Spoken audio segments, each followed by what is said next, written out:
നമസ്കാരം, ചേസ് ചാനലിൻ്റെ മറ്റൊരു യാത്രാ വീഡിയോയിലേക്ക് ഏവർക്കും സ്വാഗതം. ഇന്നത്തെ നമ്മുടെ യാത്ര പ്രശസ്തമായ അതിരപ്പള്ളി വെള്ളച്ചാട്ടത്തിലേക്കുള്ള വഴിയിൽ ചാലക്കുടിയിൽ നിന്ന് 16 കിലോമീറ്റർ മാത്രമാകലെ നിങ്ങൾക്കൊരു ബ്രേക്ക് എടുക്കാവുന്ന തുമ്പൂർമൊഴി ഡാം, തുമ്പൂർമൊഴി ഹാങ്ങിങ് ബ്രിഡ്ജ് പരിസരത്തേക്കാണ്. അവിടെ മുൻപ് ഉണ്ടായിരുന്നു ഒരു ചിത്രശലഭ ഉദ്യാനം. ഇപ്പോൾ അത്ര വലുതല്ല എങ്കിലും ചിത്രശലഭങ്ങളെ നിങ്ങൾക്ക് അവിടെ ധാരാളമായി കാണാൻ സാധിക്കും. ദൂരസ്ഥലങ്ങളിൽ നിന്നു വരുന്ന അതിരപ്പള്ളി, വാഴച്ചാൽ, മലക്കപ്പാറ യാത്രികർക്ക് ഒരു ചെറിയ ബ്രേക്ക് എടുക്കാവുന്ന സ്ഥലം കൂടിയാണ് തുമ്പൂർമൊഴി ഉദ്യാനം. ഇവിടെ റോഡിൻ്റെ വലതുവശത്തായി പ്രവേശന കവാടം സ്ഥിതി ചെയ്യുന്നു. ഇതിലെ അകത്തേക്ക് കയറി ലെഫ്റ്റിലേക്ക് ഒതുക്കി പാർക്ക് ചെയ്താൽ നമുക്ക് ഇവിടെ നിന്ന് പ്രവേശന ടിക്കറ്റുകൾ എടുത്ത് യാത്ര തുടരാം. മുതിർന്നവർക്ക് 20 രൂപ, കുട്ടികൾക്ക് 15 രൂപ എന്നിവയാണ് നിരക്കുകൾ. ടിക്കറ്റ് വാങ്ങി അവിടെ നിന്ന് താഴേക്ക് ഇറങ്ങിയാൽ വലിയ മരങ്ങൾ ഇടതൂർന്നു വളരുന്ന ഒരു വലിയ ഉദ്യാനത്തിലേക്കാണ് നിങ്ങൾ പ്രവേശിക്കുന്നത്.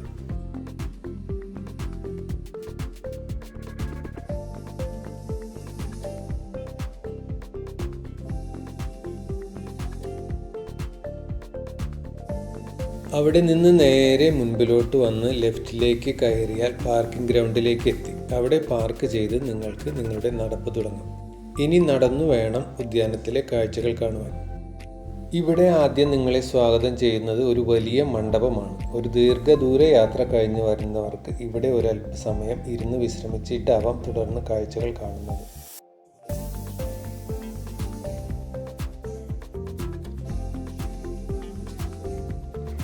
മുൻപ് ഇവിടെ നിറയെ പൂത്തു നിൽക്കുന്ന ചെടികളും അവയിൽ നിറയെ ചിത്രശലഭങ്ങളും ഉണ്ടായിരുന്നു. അങ്ങനെയാണ് ഇത് ഒരു ചിത്രശലഭ ഉദ്യാനമായി മാറിയത്. ഇന്ന് ചെടികൾ എണ്ണത്തിൽ കുറവാണ് എങ്കിലും അതിൽ നിറയെ ചിത്രശലഭങ്ങൾ ഉണ്ടായിരുന്നു.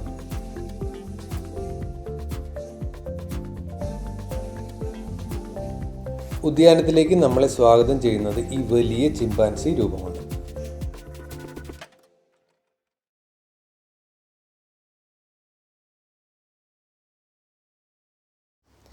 അത്യാവശ്യം കോഫി, ചായ, ഐസ്ക്രീം മുതലായവ കിട്ടുന്ന ഒരു കോഫി ഷോപ്പും ഇവിടെ പ്രവർത്തിക്കുന്നുണ്ട്. കോഫി ഷോപ്പിനരികിലൂടെ നേരെ നടന്നാൽ നിങ്ങൾക്ക് പുഴക്കരികിലേക്ക് എത്താം. ഇവിടെ നിന്ന് നോക്കിയാൽ തൂക്കുപാലത്തിൻ്റെ താഴെ നിന്നുള്ള ദൃശ്യവും നിങ്ങൾക്ക് കാണാം.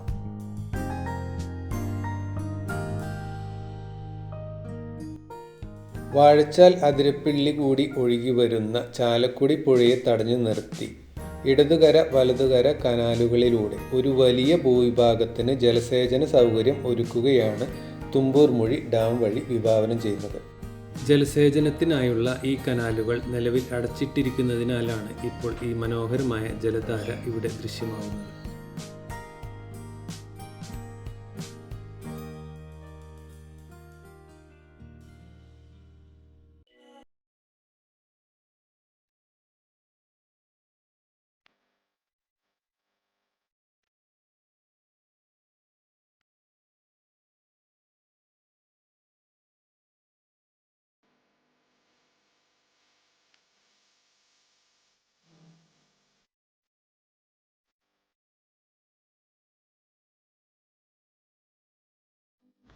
കഫ്തേരിയയ്ക്ക് പ്രത്യേകിച്ചും ഉദ്യാനത്തിന് മൊത്തമായി തണൽ പകരുന്ന ഒരു വലിയ ആൽമരവും ഇവിടെയുണ്ട്.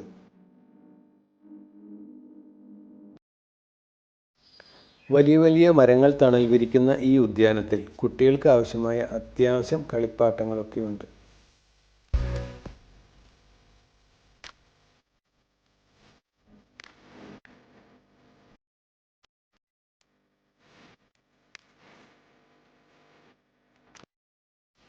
നല്ല വേനൽക്കാലം ആയിരുന്നിട്ട് കൂടി ഇവിടെ ഇരിക്കുമ്പോൾ അത്യാവശ്യം കുളിർമയൊക്കെ തോന്നുന്നുണ്ട്.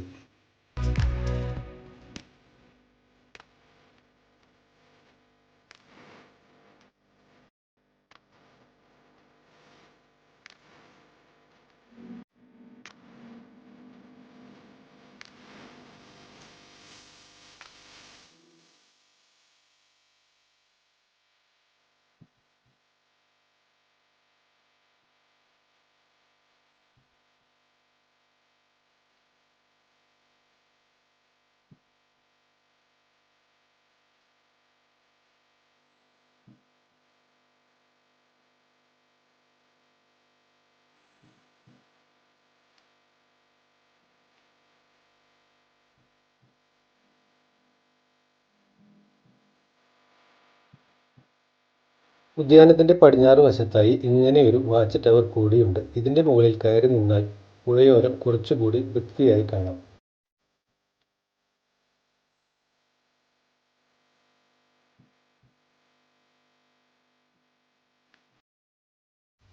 വാച്ച് ടവറിലേക്ക് കയറുന്നതിനിടെ റൈറ്റ് സൈഡിൽ ഇങ്ങനെ ഒരു നിർമ്മിതി കൂടിയുണ്ട്. മുൻപ് അതിലെ പുഴയിലേക്ക് ഇറങ്ങാമായിരുന്നു. ഇപ്പോൾ എന്തോ അപകട സാധ്യത മുന്നിൽ കണ്ടാകണം അത് അടച്ചിരിക്കുകയാണ്.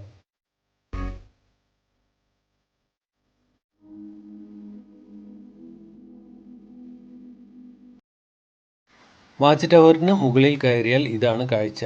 പുഴയും പുഴയ്ക്കക്കരെയുള്ള എണ്ണപ്പനത്തോട്ടവും നമ്മുടെ ഹാങ്ങിങ് ബ്രിഡ്ജും ഒറ്റ ഫ്രെയിമിൽ വിശാലമായി കാണാം.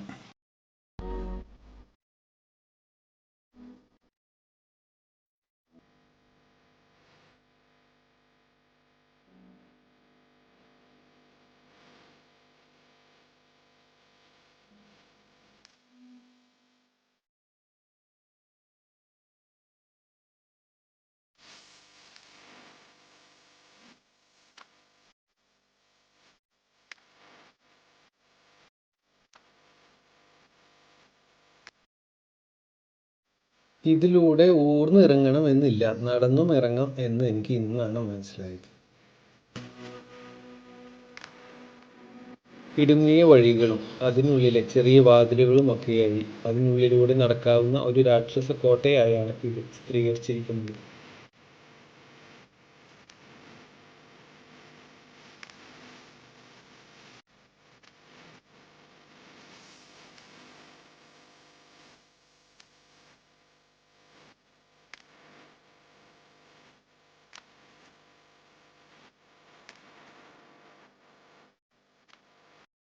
അവിടെ നിന്നു നീങ്ങി കനാലിൻ്റെ കരയിൽ ടൈൽസ് വിരിച്ച വഴികളിലൂടെ നിങ്ങൾ പ്രണയിനികളാണെങ്കിൽ നിങ്ങൾക്ക് കൈകോർത്തു നടക്കാം.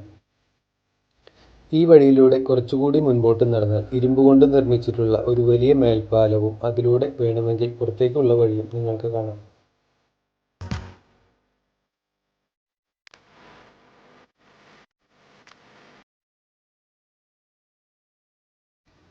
അവിടെ നിന്ന് ഞാൻ നീങ്ങിയത് ഈ ഉദ്യാനത്തിലെ പ്രധാന ആകർഷണ കേന്ദ്രമായ തൂക്കുപാലത്തിൻ്റെ അടുത്തേക്കാണ്. പുഴയുടെ ഇരു കരകളിലായി ഉറപ്പിച്ചിട്ടുള്ള വലിയ തൂണുകളിലാണ് ഈ പാലത്തിൻ്റെ ബന്ധനങ്ങൾ മുഴുവൻ.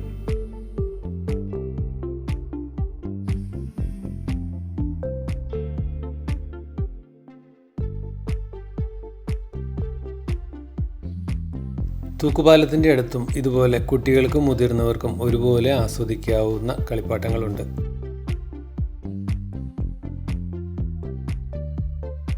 അവധി ദിവസമായതിനാൽ പാലത്തിൽ നല്ല തിരക്കുണ്ടായിരുന്നു. തിരക്ക് കുറച്ച് ഒഴിയുവാൻ കാത്തിരുന്നിട്ട് ഞാനും പതിയെ പാലത്തിലേക്ക് ഇറങ്ങി.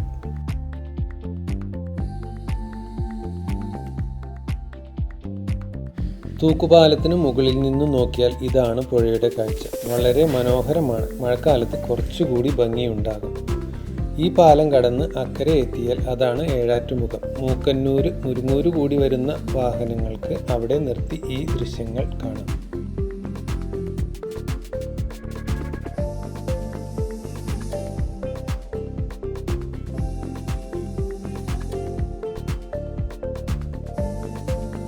പാലത്തിലെ കാഴ്ചകൾ മതിയാക്കി ഞാൻ തിരിച്ചു നടക്കാൻ തുടങ്ങി. ഒരിക്കൽ കൂടി ചിത്രശലഭങ്ങളോട് യാത്ര പറഞ്ഞ് ഞങ്ങൾ പതിയെ പുറത്തേക്ക് ഇറങ്ങി.